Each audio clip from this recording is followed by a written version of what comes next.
서울시가 청년들의 주거 안정을 위해 월세를 일부 지원하는 사업을 진행하고 있습니다.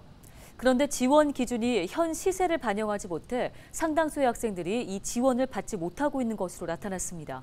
김호 기자가 취재했습니다.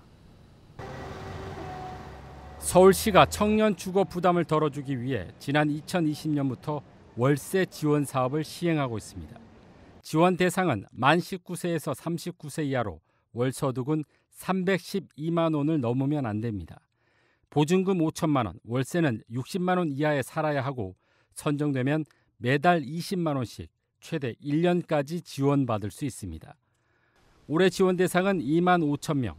지난 5월 지원 대상을 모집했지만 현재까지 3,300여 명이 모자란 상태입니다. 2만 9천여 명이 지원했지만 7,300여 명이 자격 미달로 탈락했기 때문입니다. 목표가 2만 5천 명 지원하기로 예산이 편성되어 있거든요. 근데 처음에 2만 1,700명 정도 이렇게 됐잖아요. 근데 이제 목표가 달성이 안 돼서 저희가 추가 모집을 한 거죠. 이처럼 자격 미달자가 많은 것은 최근 치솟은 월세 가격 때문입니다. 서울의 한 대학가 인근 원룸촌입니다.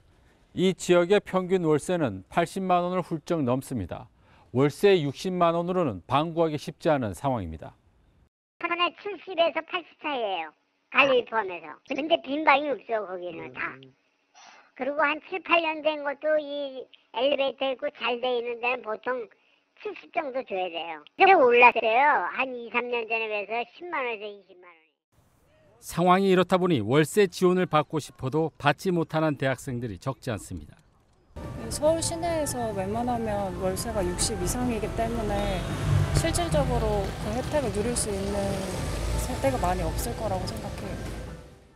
월세 한 7, 80만 원 정도 하고 있는데 조금만 기준을 높여서 모든 이런 학생들이 지원받을 수 있도록 해줬으면 좋겠습니다.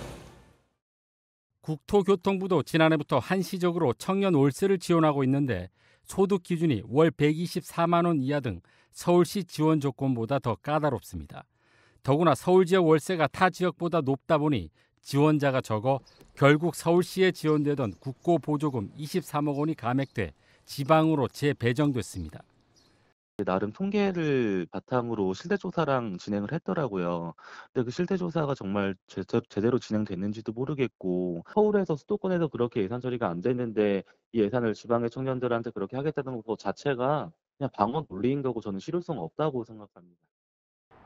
청년 주거 부담을 덜기 위해 도입된 청년 월세 지원 정책. 현실적인 지원 기준이 마련돼야 할 것으로 보입니다. 헬로티비 뉴스 김호입니다.